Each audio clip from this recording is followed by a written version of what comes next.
gusto sa nangyari. Inanak ko si Marites. Alam kong hindi niya gugustuhin na may inosenteng madamay.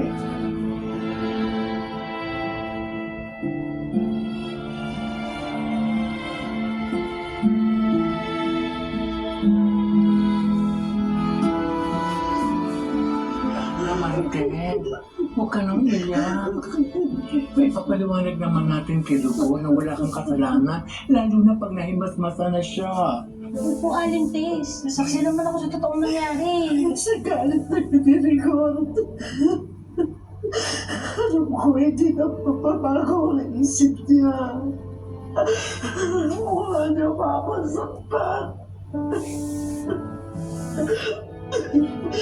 Sa mata niya,